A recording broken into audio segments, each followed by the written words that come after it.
Queridos irmãos, muito boa noite. Que a preciosa e pura paz esteja na sua vida. Eu quero compartilhar uma palavra. Cheguei de um culto abençoado, estive pregando a palavra de Deus. É sempre uma alegria falar da pessoa preciosa e pura do Senhor Jesus Cristo. Quero meditar em um verso da palavra de Deus. Epístola, segundo escreveu João, 1 de João, capítulo 3. Falar sobre a bênção que recebemos sem merecermos. O Senhor Jesus Cristo, ele veio para resgatar um povo que estava perdido. Olha o que nos diz a palavra.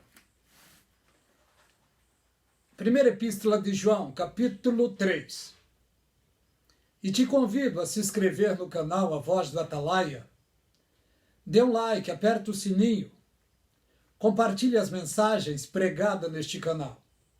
O canal A Voz do Atalaia é um dos menores canais do YouTube. Mas gosto de pregar a preciosa palavra de Deus. Para mim é uma alegria. Olha o que está escrito. Vede com grande caridade nos tem concebido o Pai, que fôssemos chamados filhos de Deus. Ainda não é manifestado. Eu quero ler novamente. Vede com grande caridade nos tem concebido o Pai, que fôssemos chamados filhos de Deus. Por isso o mundo não nos conhece, porque não conheceu a Ele. Amados, agora somos filhos de Deus. Ainda não é manifestado o que havemos de ser, mas sabemos que quando Ele se manifestar, seremos semelhante a Ele, porque assim como Ele é, nós o veremos. O que devemos fazer é lutar e não perdermos a esperança que foi plantada através da obra do precioso Espírito Santo no nosso coração. Tem um provérbio antigo e popular no mundo que diz que a esperança é a última que morre. Mas a esperança do crente já morreu e ressuscitou ao terceiro dia. A nossa esperança é Cristo. Louvado o nome do Senhor. Hoje servimos a Ele por graça e misericórdia, porque Ele nos alcançou, nos comprou pelo seu precioso sangue. Turbulências e lutas tem, e muitos. Jesus Cristo disse, no mundo tereis aflições. Todos nós que um dia aceitemos a Jesus Cristo na nossa vida, passamos por lutas, por turbulências na nossa vida. A palavra de Deus nos assegura dizendo que as lutas, as aflições, o apóstolo Paulo disse, as aflições do tempo presente não são nem para se comparar com a glória que em nós há de ser revelada. E que glória é essa? É o novo corpo que receberemos. O apóstolo Paulo recebeu de Deus o mistério, que os profetas não falaram nisso. Os outros apóstolos não falaram sobre isso também. Era um mistério escondido, que Deus veio revelar ao apóstolo Paulo, quando o apóstolo Paulo disse lá, em 1 de Coríntios, capítulo 15, e o verso 50, olha o que Paulo disse. 1 Coríntios, capítulo 15, verso 50, o apóstolo Paulo disse, e agora digo isto, que carne e sangue não podem herdar o reino de Deus, nem a corrupção herdar a incorrupção. Olha o que ele disse. Eis que vos digo o mistério. Na verdade, nem todos dormiremos, mas seremos todos transformados. Os mortos em Cristo ressuscitarão primeiro. Depois, os que estivermos vivos, ele se incluiu, mas não era para o seu tempo. Ele disse, depois nós, só que não era para o tempo dele. Teria protocolos na ótica bíblica proféticas a cumprir para isso acontecer. E o arrebatamento da igreja é o primeiro sinal escatológico que está na agenda de Deus para acontecer. O Senhor Jesus Cristo já deixou dito na sua preciosa e pura palavra: daquele dia e hora ninguém sabe, nem os anjos dos céus, nem o Filho, unicamente o Pai. Hoje acredito que Jesus Cristo já sabe, porque quando ele disse essas palavras, ele estava aqui em corpo humano, ele estava aqui mais limitado. Ele ressuscitou e ele disse: todo o poder me foi entregue por meu Pai. Hoje ele tem nas suas mãos todo o poder, todo o domínio. Jesus Cristo é onisciente, onipresente, onipotente. Ele sabe de todas as coisas. Ele não revela porque ele não pode voltar atrás em sua palavra. A palavra de Jesus Cristo é poderosa, pura, santa e não volta vazia. O Senhor Jesus Cristo, através da sua preciosa palavra, deixou dito: no mundo tereis aflições, tende bom ânimo, porque eu venci o mundo. O próprio Senhor Jesus Cristo enfrentou batalhas, mas ele não temeu, ele enfrentou as batalhas que tinha que enfrentar. E ele enfrentou a morte, morte de cruz. Já estava na profecia que sem derramamento de sangue não poderia haver remissão de pecado. Olha o que aconteceu comigo e com você. Está aqui na epístola de 1 de João, capítulo 3, versículo 2. Amados, agora somos filhos de Deus. Por que somos filhos de Deus agora? Que outrora não éramos. Outrora éramos filhos das trevas, filhos da perdição, filhos do diabo. Houve um mistério poderoso a nosso favor, porque a Bíblia diz que a fé veio pelo ouvir e o ouvir pela palavra de Deus. No momento em que nós ouvimos o evangelho pregado, o Espírito Santo trabalhou para nos convencer que éramos pecador. E o que fizemos? A maior e mais preciosa coisa que um ser humano pode fazer e que milhões já fizeram é levantar a mão como um sinal, querendo aceitar a Jesus. No momento em que aceitemos a Jesus Cristo como o único e suficiente Salvador da nossa vida, olha o que diz a palavra: o nosso nome foi escrito nos céus, no livro da vida. Espiritualmente, passamos de filhos das trevas para filhos da luz, de filhos do diabo para filhos de Deus. Por isso está escrito aqui: ainda não é manifestado o que havemos de ser. E o que havemos de ser? O que haveremos de ser? Haveremos de ser glorificado, ressuscitado e glorificado. Não somos ainda no corpo glorificado, mas seremos. Não somos ainda no corpo transformado, mas seremos, porque a Bíblia diz: aquilo que é corruptível vai se revestir da incorruptibilidade. O nosso corpo está sujeito a febre, dor de cabeça, está sujeito a enxaqueca, a muitas coisas negativas. Mas assim que nós formos transformados e arrebatados, cumprir-se-á a palavra que diz: tragada foi a morte na vitória. Adeus dor de cabeça, adeus enxaqueca, adeus febre, a dor, turbulências, tribulações, adeus a tudo que não presta, porque o nosso corpo será transformado e arrebatado.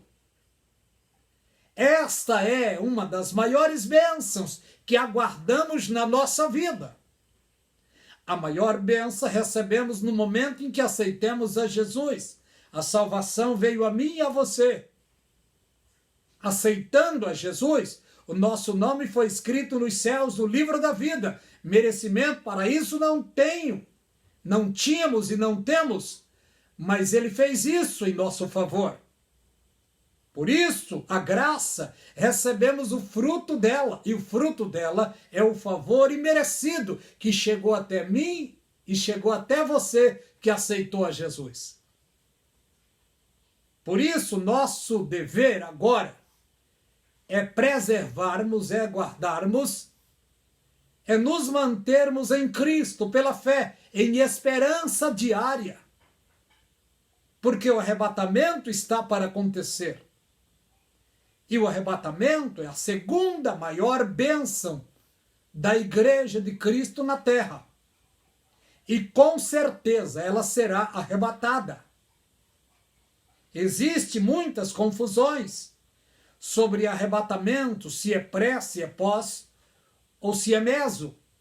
Biblicamente, o arrebatamento é pré, porque está escrito lá na palavra de Deus, Apocalipse 3:10, como guardaste a palavra da minha paciência, também te guardarei da hora da tentação que há de vir sobre toda a terra. A hora é uma alusão a 7 anos de tribulação, tribulação e grande tribulação.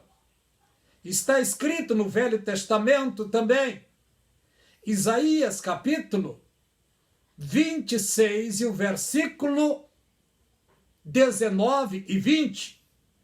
Lá está falando sobre arrebatamento também, está codificado, mas está falando lá sobre arrebatamento. Isaías, olha o que está dizendo lá. Eu quero ler para você. Isaías capítulo 26 e o verso 19 e 20. Olha o que diz. Os teus mortos, falando sobre a terra, os teus mortos viverão, os teus mortos ressuscitarão. Despertai e exultai, vós que habitais no pó, falando aos mortos em Cristo, que serão despertados.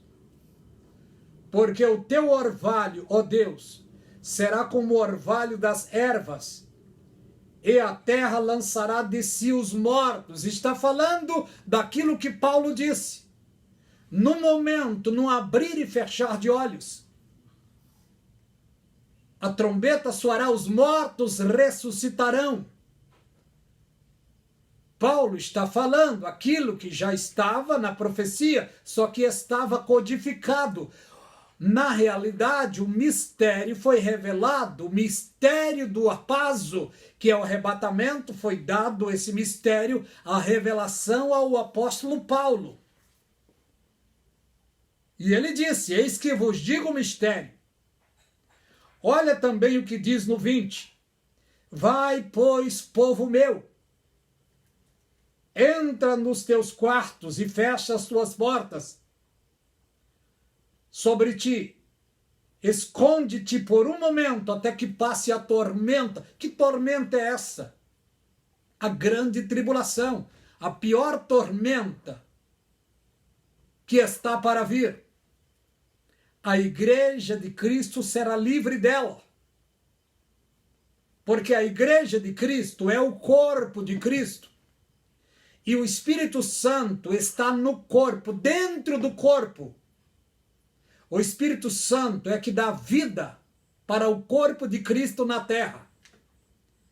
E o Espírito Santo vai ouvir a voz do arcanjo e a trombeta de Deus.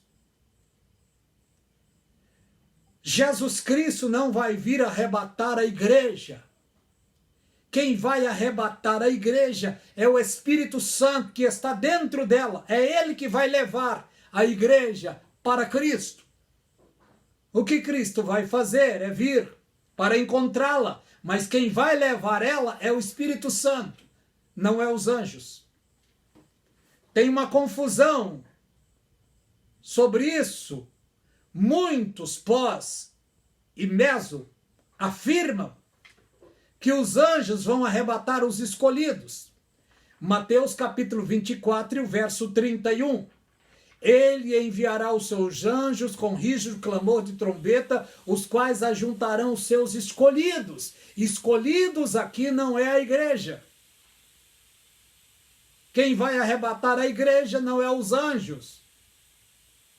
Os anjos irão arrebatar os 144 mil e outros judeus que estarão em toda a terra, dias antes de Jesus Cristo voltar em sua segunda vinda, em sua parousia. Porque a segunda vinda de Jesus Cristo não é para a igreja. Para a igreja é harpazo, arrebatamento, parousia, segunda vinda. Presença pessoal de Jesus é para judeus, não é para a igreja. Antes da vinda pessoal do Senhor Jesus para a igreja, Jesus irá cumprir a festa de trombeta. Ele vai enviar os anjos com rígido clamor de trombeta, os quais ajuntarão seus escolhidos. Escolhidos são os 144 mil que Deus vai assinalar para ser evangelistas em toda a terra depois do arrebatamento. Estes, no final do seu ministério, os anjos irão buscá-los e trazê-los para Jerusalém, para o Monte das Oliveiras, para eles recepcionarem o Senhor Jesus em sua segunda vinda. Eu quero parar por aqui para o vídeo não ficar muito longo. É apenas uma pequena meditação. Graça e paz da parte de Deus seja sobre a tua vida e sobre toda a tua família. Que Deus os abençoe rica e abundantemente, meus queridos irmãos.